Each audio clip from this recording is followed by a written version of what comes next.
तो सबसे पहले हम बात करेंगे कंडीशन एंड वारंटी से। जब भी आप एज अ बायर कोई भी सामान परचेज करने जाते हो, आप स्पेसिफिकेशन बताते हो ना, कि जैसे मान लो मैंने वॉच परचेज करने जानी है, मैं बताऊंगी ना कि मेरे को ये क्वालिटी की, ये कंपनी की या ये ब्रांड की वॉच चाहिए, ये मेरी स्पेसिफिकेशन है कि मुझे स्मार्ट वॉच चाहिए या सिंपल वॉच से ही मेरा काम चल जाएगा। ठीक है, आप स्पेसिफिकेशन बताते हो। जैसे अगर आप नॉर्मल कोई क्लोथ भी लेने जाते हो, ठीक है, तो आप उनको बताते हो कि मेरे को ये पर्पस के लिए क्लोथ चाहिए, वेदर पार्टी वेयर की, वेदर ऑफिशियल वेयर है आपका, नॉर्मल है, ठीक है, इस तरीके से आप बताते हो। कार परचेज करने जाते हो, अगर मैं कार की एग्जांपल लूं, कार परचेज करने जाते हो, जैसे मान लो उनको बताओगे कि मेरे को ये ब्रांड की कार चाहिए, ये स्पेसिफिकेशन है, इस पर्पस के लिए मुझे चाहिए। जैसे मान लो आपको स्पोर्ट्स कार चाहिए, आपको रेसिंग पर्पस के लिए चाहिए, या आपको नॉर्मल अपने ऑफिशियल ऑफिस में आने जाने के लिए, है ना, नॉर्मली आपको क्या है, कार चाहिए। तो कैपेसिटी कितनी चाहिए वो कार की, आप स्पेसिफिकेशन बताते हो ना। इसी तरीके से अगर मैं सेलर की बात करूं, तो सेलर भी ऑब्वियसली बढ़ा चढ़ा के आपको बोलते हैं कि ये बहुत अच्छी कार है, या ये बहुत अच्छी क्वालिटी का क्लोथ है, या ये जो वॉच है ये बहुत अच्छी क्वालिटी की है। मोबाइल फ़ोन भी परचेज करने जाते हो तो फीचर्स बताते हैं कि ये आजकल मार्केट में चल रहा है, तो वो भी क्या है, अपनी तरफ से बहुत कुछ बोलेंगे रिलेटिंग टू दैट प्रोडक्ट। तो यहाँ पे मैंने ये चीज़ आप लोग को क्यों बताई, क्योंकि आज का हमारा जो चैप्टर है that is relating to what, that is relating to conditions and warranties. आप लोग जैसे मान लो किसी कॉन्ट्रैक्ट में एंटर हुए, कॉन्ट्रैक्ट में एंटर का मतलब जैसे मान लो मैंने परचेज करनी थी वॉच, मैंने उनको स्पेशली स्पेसिफिकेशन दी कि भाई मेरे को वॉच चाहिए एंड वो वाटर प्रूफ वॉच होनी चाहिए। मैंने जाते ही बता दिया उनको कि वो जो वॉच होनी चाहिए वो क्या होनी चाहिए, वाटर प्रूफ होनी चाहिए। उन्होंने बोला ठीक है कि ये जो वॉच मैं आप लोग को दे रहा हूँ ना, ये वाटर प्रूफ है, ठीक है। अगर मान लो आप बाद में जब मैं वॉच वो घर लेके आई, मैंने उसको यूज किया, पानी में लेके गई वो वॉच को, मैंने देखा कि वो वाटर प्रूफ नहीं है, यहाँ पे ब्रीच हुआ ना। जो मैंने मेन कंडीशन अटैच की थी कि मेरे को वाटर प्रूफ वॉच ही चाहिए, उसका ब्रीच हुआ। तो अगर इस तरीके से आपकी मेन कंडीशन थी ना, ये मेन स्टिपुलेशन थी, स्टिपुलेशन का मतलब यहाँ पे क्या रहेगा, आपका टर्म्स एंड कंडीशंस, मेन जो टर्म्स एंड कंडीशंस हैं वो, ठीक है। तो जो मेरी मेन कंडीशन थी वो क्या होगी, यहाँ पे ब्रीच होगी। तो यहाँ पे मेरे पास राइट रहेगा कि मैं कॉन्ट्रैक्ट को क्या कर सकती हूँ, रेपुडिएट कर सकती हूँ। आपने यहाँ पे एक वर्ड सुना, रेपुडिएट। रेपुडिएट का मतलब यहाँ पे क्या रहेगा कि मैं कॉन्ट्रैक्ट को क्या कर सकती हूँ, कैंसिल कर सकती हूँ। क्यों कैंसिल करूंगी, क्योंकि जो मेरी मेन स्पेसिफिकेशन थी, मेन कंडीशन थी, वो फुलफिल नहीं हुई, ठीक है। तो ये था आपका कंडीशन। यहीं पे अगर मैं वारंटी की बात करूँ ना, तो वारंटी आपकी वो स्टिपुलेशन रहती है दैट आर एडिशनल। जैसे मान लो अगर मैं सपोज वॉच की ही एग्जांपल लेते हैं, ठीक है, मैंने उनको बता दिया कि मेरे को क्या है, वॉच चाहिए, एंड वो जो वॉच है ना, कोई भी वॉच होगी मेरे को चलेगी, लेकिन वो जो वॉच है वो चाइना की नहीं होनी चाहिए, ठीक है, या ये कंपनी की नहीं होनी चाहिए वो वॉच, लेट से चाइना की नहीं होनी चाहिए, कि वो वॉच जो है चाइना की नहीं होनी चाहिए। एंड जो शॉपकीपर है ना, उन्होंने बोला कि हाँ अभी आप ये वॉच ले जाओ, ये चाइना की नहीं है, एंड उन्होंने मेरे को बताया कि साइड बाय साइड ये वाटर प्रूफ भी है। मैंने नहीं उनको स्पेसिफिकेशन दी थी कि मेरे को वाटर प्रूफ वॉच चाहिए, उन्होंने बोला कि ये मेरी स्पेसिफिकेशन क्या थी कि वो चाइना की नहीं होनी चाहिए। उन्होंने मेरे को ये भी बताया कि ये चाइना की भी नहीं है, एंड साथ ही साथ ये वाटर प्रूफ भी है वॉच। अभी जब मैं घर पे लेके आई उसकी ये वॉच को, मैंने देखा कि ये जो वॉच है ना, ये चाइना की वॉच है, मेन कंडीशन वायलेट हुई, तो वो केस में मैं क्या कर दूंगी, ये कॉन्ट्रैक्ट को कैंसिल कर दूंगी। सेकंड कंडीशन अभी वारंटी का अगर मैं यही केस में आप लोग को बताऊं कि वॉच क्या थी, वॉच चाइना की नहीं थी, लेकिन उस पर्सन ने मेरे को क्या बोला था कि ये वॉच वाटर प्रूफ है, बाद में मेरे को पता चला कि ये तो वॉच वाटर प्रूफ है नहीं। तो क्या ये केस में मैं कॉन्ट्रैक्ट को कैंसिल कर पाऊंगी? नहीं, क्योंकि ये मेरी इसेंशियल कंडीशन नहीं थी कि वॉच वाटर प्रूफ होनी चाहिए। मेरी कंडीशन क्या थी कि वॉच क्या है, चाइना की नहीं होनी चाहिए, चाइना की नहीं है वॉच, तो वहां पे आप कॉन्ट्रैक्ट को रेपुडिएट नहीं कर सकते, चाहे वो वॉच वाटर प्रूफ नहीं थी, पर आपकी कंडीशन भी नहीं थी मेन की वॉच वाटर प्रूफ होनी चाहिए। वो तो आपको एडिशनली प्रोवाइड किया गया ना कि शॉपकीपर ने बताया कि ये जो वॉच है ये वाटर प्रूफ है, तो अगर नहीं भी होगी तो यहाँ पे आपके जो डैमेजेस रहेंगे ना, अगर मान लो आपको कोई लॉस हुआ, आपने पानी में डाल दी वॉच, है ना, तो उसकी वजह से कुछ लॉस हुआ, तो आप डैमेजेस तो क्लेम कर पाओगे। लेकिन अगर मैं ये कहूँ कि यहाँ पे आप रेपुडिएट कर पाओगे कॉन्ट्रैक्ट को, तो नहीं, रेपुडिएट नहीं कर पाओगे। तो जो कंडीशंस कोलेट्रल रहती है ना, यहाँ पे आप वर्ड देखोगे कोलेट्रल, कोलेटरल का मतलब क्या रहता है, एडिशनल। तो जो कंडीशन यहाँ पे एडिशनल रहेंगी ना, they are known as warranties, and जिसकी वजह से आप कॉन्ट्रैक्ट को रेपुडिएट नहीं कर पाओगे। लेकिन अगर मैं यहाँ पे कंडीशन की बात करूँ ना, तो conditions are essentials to the contract, and अगर ये ब्रीच हो रही हैं तो वो केस में आप कॉन्ट्रैक्ट को रेपुडिएट कर सकते हो। तो आई होप सो आपको थोड़ा बेसिक आइडिया मिल गया हो बिटवीन कंडीशन एंड वारंटीज। अभी आप थोड़ी सी डिस्क्रिप्शन देखोगे, you will be able to understand कि कंडीशन एंड वारंटीज बेसिकली है क्या। Every contract of sale of goods has a certain stipulation, terms and condition regarding the nature, quality, quantity of goods, etc. अभी condition basically क्या है? If this stipulation agree between the party is essential to the main purpose of the contract. I hope so this line is understandable to you right now.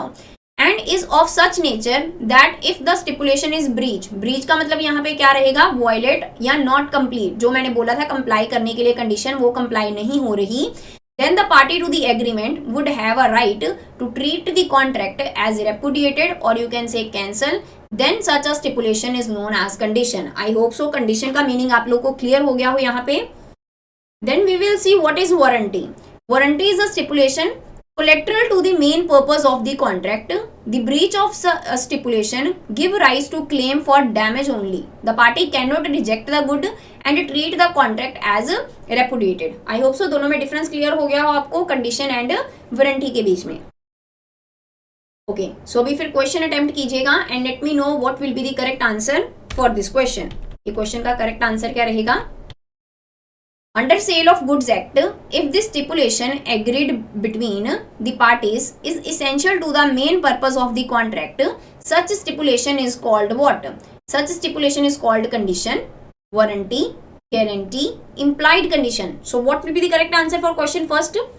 Quickly answer कर दीजिए, आज number of questions थोड़े ज्यादा रहेंगे तो quickly answer कीजिएगा questions को, so that we will be able to cover all question in this session. तो यहाँ पे अगर मैं correct answer, Ravinder sir is saying that option B and Ravi sir is saying that option A. Okay, तो यहाँ मैंने आपको बोला था कि जो आपका मेन स्टिपुलेशन रहेगी, मेन कंडीशन रहेगी, इसेंशियल रहेगी to the main purpose of the contract, that is called what? That is called condition. Option A will be the correct answer for this question, and Ravi sir ने यहाँ पे correct answer दिया है, option A will be the correct one. यहाँ पे क्या लिखा है?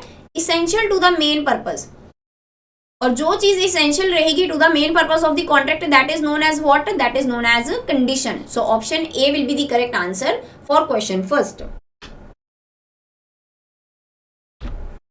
Now move on to next.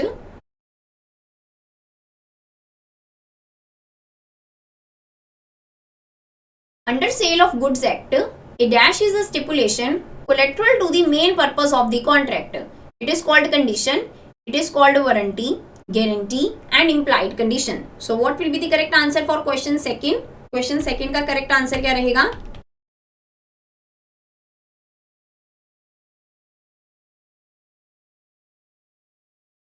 What will be the correct answer for question second? Under Sale of Goods Act, a dash is a stipulation collateral to the main purpose of the contract. It is known as condition, warranty, guarantee and implied condition. What will be the correct answer for question second?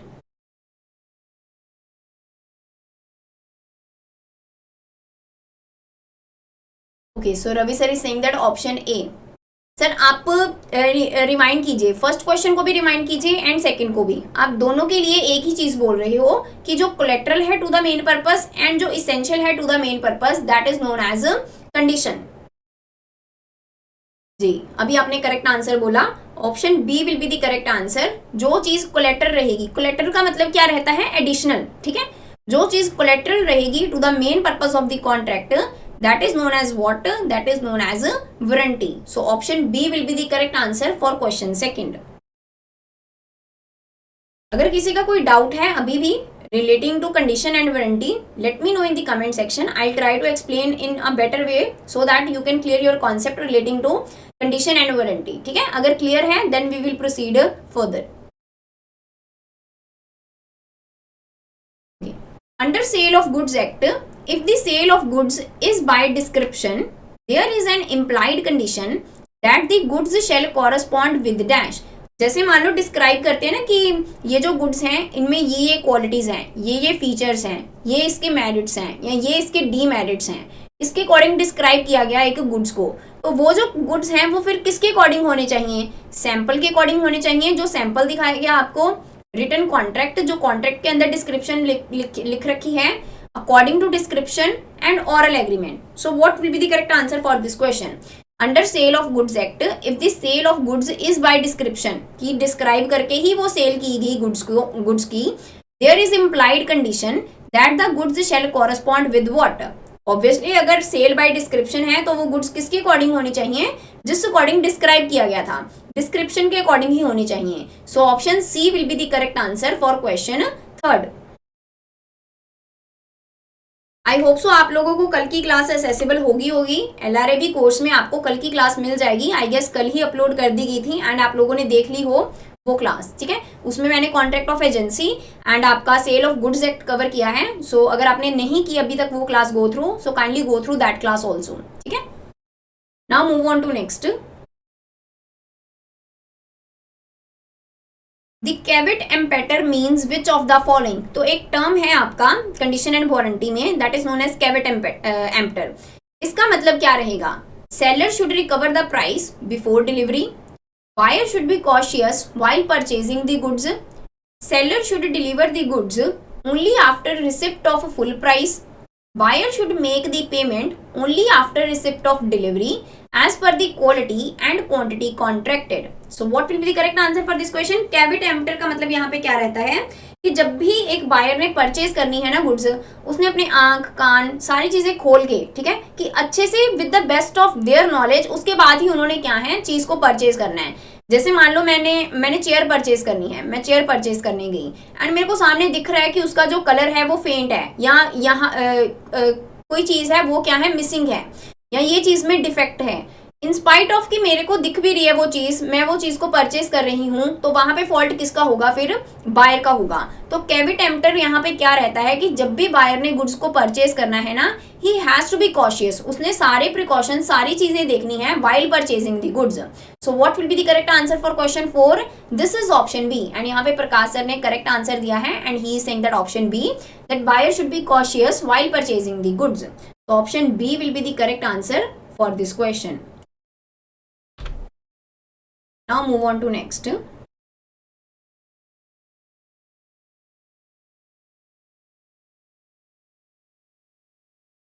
If the sale of goods is by sample, there is implied condition under Sale of Goods Act that the bulk shall correspond with the sample in quality. मतलब आपको एक sample दिखाया गया and वो sample के according आपने क्या है बल्क में गुड्स परचेज की, या वो सैंपल को ध्यान में रखते हुए ही आपने क्या है गुड्स परचेज की। तो अगर इस तरीके से क्या है सेल ऑफ गुड्स हुआ बाय सैंपल, तो वो चीज में आपने बताना है कि कौन सी स्टेटमेंट करेक्ट रहेगी। Bulk shall correspond with the sample in quality, buyer shall have opportunity to compare the bulk with the sample, goods shall be free from defect rendering them unmerchantable, which would not be apparent on reasonable examination of the sample, all the above. So what will be the correct answer for question 5th? Question 5th का क्या answer रहेगा, correct answer क्या रहेगा for question 5th?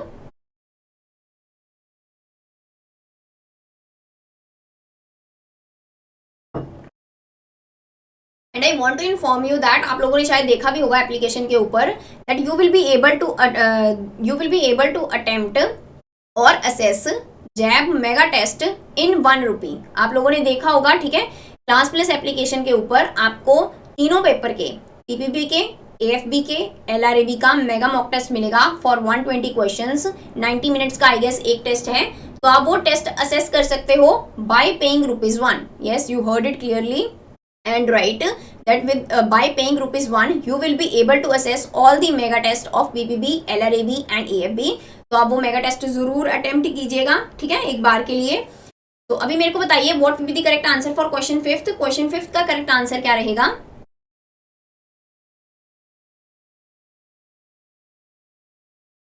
Ravinder sir ने यहाँ पे बोला है ऑप्शन ए। तो यहाँ पे अगर डिस्कस करें क्वेश्चन को, ऑब्वियसली जो सैंपल था उसके अकॉर्डिंग आपके बाकी भी गुड्स होने चाहिए। बल्क का मतलब यहाँ पे क्या, जो भी आपने क्वांटिटी ह्यूज क्वांटिटी परचेज की by taking into consideration that particular sample. So option A यहाँ पे क्या है, करेक्ट ऑप्शन है। Option B is buyer shall have opportunity to compare the bulk with sample. उसको एक मौका मिलना ही चाहिए ऑब्वियसली कि वो कंपेयर कर सके जो भी उसको सैंपल दिखाया गया था, क्या बल्क भी उसके अकॉर्डिंग है कि नहीं है, बल्क ऑफ परचेज जो उसने किया क्या वो भी सैंपल के अकॉर्डिंग है कि नहीं है। सो ऑप्शन बी भी यहाँ पे क्या है, करेक्ट है। ऑप्शन सी में यहाँ पे क्या बता रखा है कि जब भी उसने चेक किया, जो फर्स्ट पॉइंट में उसने चेक किया वहां पे उसको अगर कोई डिफेक्ट रहेगा वो उसको नॉर्मल जब भी उसने एग्जामिनेशन किया तो वो उसको विजिबल ना हो। जो उसने बल्क परचेज किया, जो नॉर्मल एग्जामिनेशन रहा उसमें वो डिफेक्ट उसको विजिबल नहीं होगा, तभी वो चीज आप क्या मानोगे, तभी वो चीज मानोगे आप sale of goods by sample. So option C भी यहाँ पे क्या है, करेक्ट ऑप्शन है। So what will be the correct answer for this question, this is option D, all the above. All the above will be the correct answer for question 5th।